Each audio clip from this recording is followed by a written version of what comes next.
So this is the mixer I'm going to be working on. It's in desperate need of a good service. The main bearing is starting to go now, and the drive gear here is starting to miss the ring gear going round. Bearing here definitely needs to be replaced. Thin cement water would come out from here. That'll be investigated. Turning wheel here doesn't engage anymore. The gear inside is not actually hitting the ring gear. The engine is very good. Starts up every time, no bother. Overall, a fantastic engine. One wheel on one side is fairly damaged. It's very rotten in the middle. For now, gonna take this off, size the bearings and order new bearings. So I need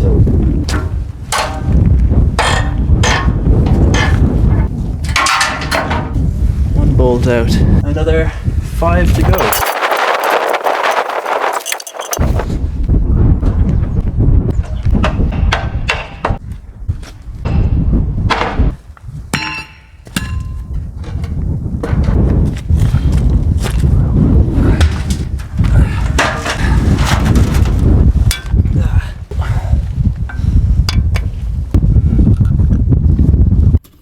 Outer bearing race. How the hell does that happen?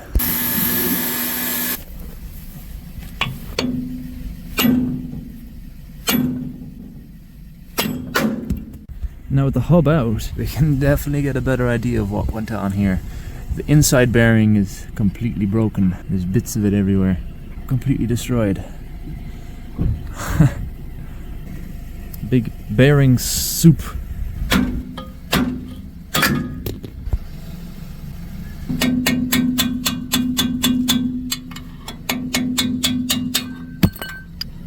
So this is what's left of the inner bearing. I'll keep these ball bearings because they're actually very useful for clearing out fuel tanks. Hopefully we can try and fix this and put it back in. So I got the mixer on jack stands now, so it's pretty handy to work on inside, not outside in the rain or the cold. The bearings for the mixer now, we have a big one and a small one. So the big one is first essentially down there, and then the small one on this end like that.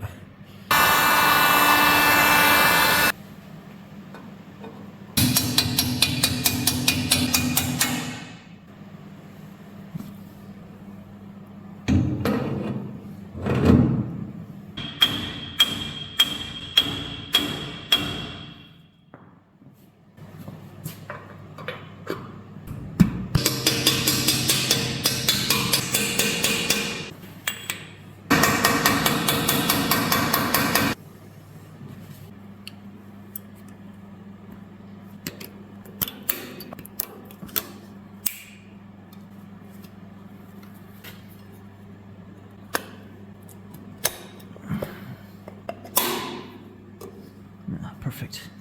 Planning to put on these wheels, and I found these hubs. They're off a Golf, bits of scrap metal to reinforce the axle. First thing I'll do is I might check these hubs. I might remove the brake shoes, find some sort of way to weld them together.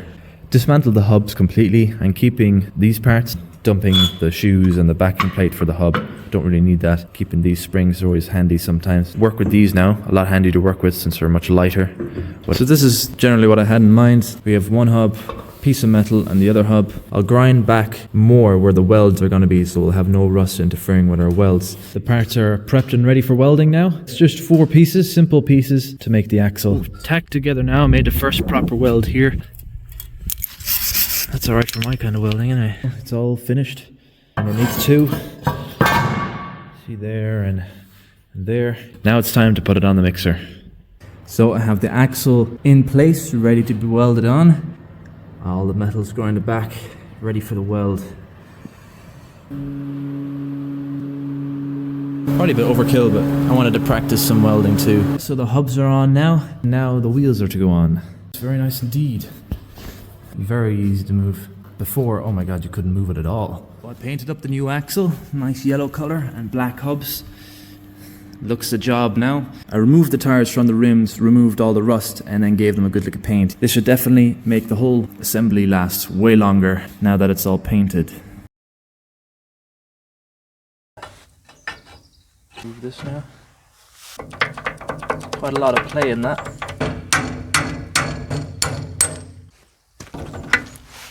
Get some rocks and stuff in here, jamming up the teeth.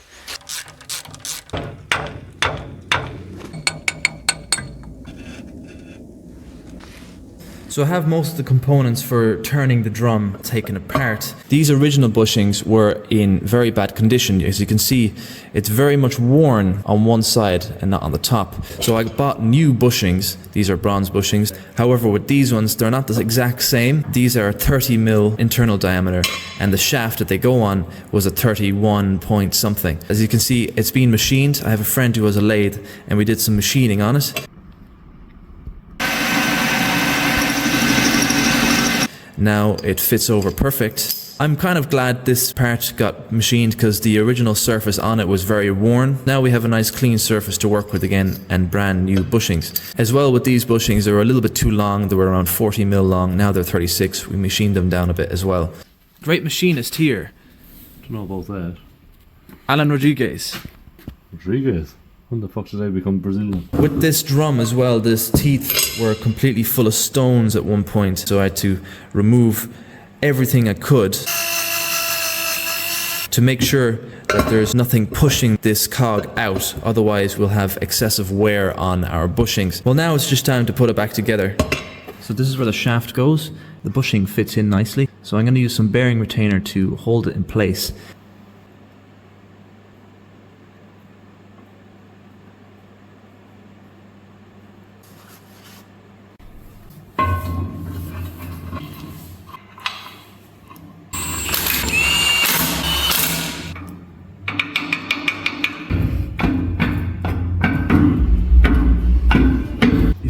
This and put a spacer here.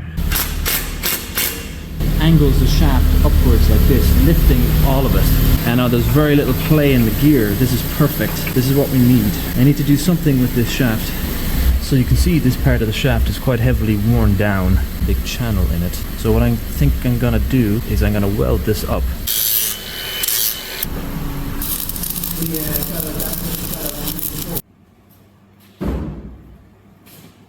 I ended up having to weld this part up a little bit because it was worn here as well. I'm just going to grind this back down. Hopefully it'll fit perfectly then.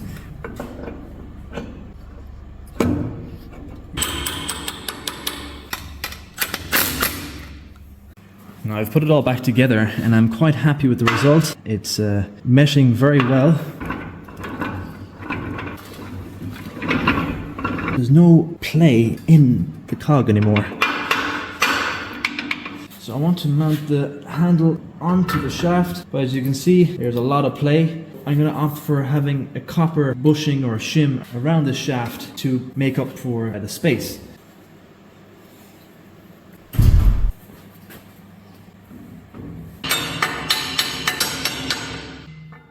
The handle is secured nicely to it, very little play, and now with the repairs made, this holder for the drum doesn't go in anymore. It's a few mil too high, this part now, since we've raised it up. So I'm going to have to cut this off and raise it up 4 or 5 mil, and hopefully that'll do it.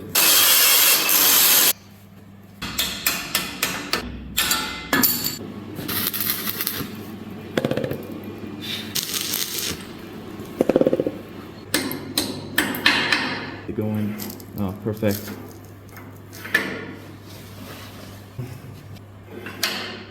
Perfect.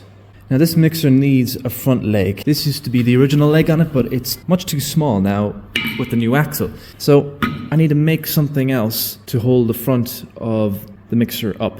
Preferably an adjustable one as well.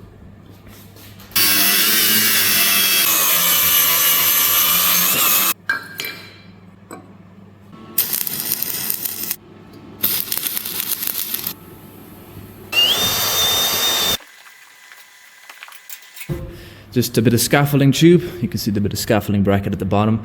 A plate on the bottom so no dirt comes up. These are just some brackets that were lying around. Some threaded bar. All I have to do in order to adjust it would be unscrew these nuts and then we can adjust to whatever level we want. Currently it's perfectly level. This should do for most of the time, but if needed, we can still adjust it, which is very handy. Now it just needs a bit of paint.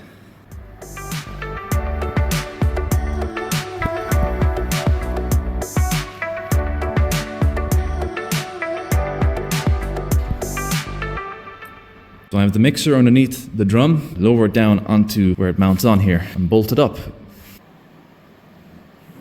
slowly down.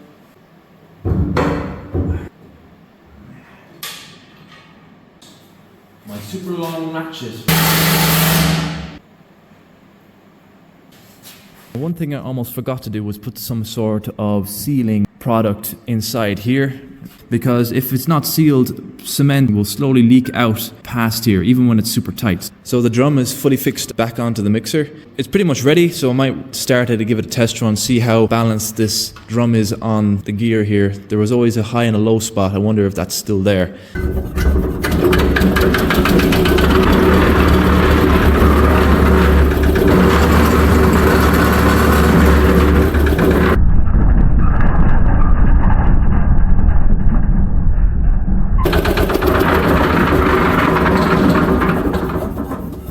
Jesus, this thing makes an awful racket. Really bad.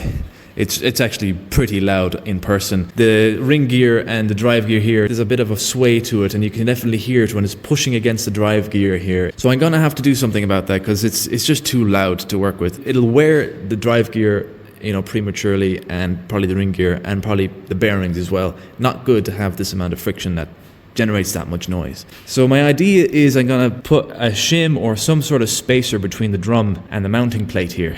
A very small amount. Now that sounds much better. All I hear is the beautiful sound of the engine.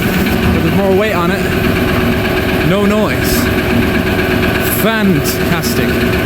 So one of the last things I'm going to do, which is also very important, is give the engine a service. I've already changed the little filter inside here. It's quite dirty, so that's the fuel filter. I heated up the engine, let it run for 15-20 minutes, get nice and warm. Drain the oil out here, little spout down there, and I caught the oil. There's no oil filter on this engine. This is an LT1 Lister Peter engine, so there's no oil filter on this model. But I'm going to get an air filter, or make one, and put it back in, and that should be the engine done. So this is the first concrete mix. The test run, you could say, and it is it's doing pretty well. There's no noise, everything seems to be nice and tight, and I tell you, having this function back, being able to turn it is really nice. Nice and smooth, no leaks. There used to be a leak back here, now it's all sealed. I thought the mixer would move more because of the bounciness from the tires, but it's pretty solid. And of course our engine is taken over beautifully. Wonderful. Yeah, overall I'm very glad with everything, with the new bearings, with the drum situated perfectly, and our handle. It's very good. I am very happy with this. But yeah, this is Alex D, and thank you for watching.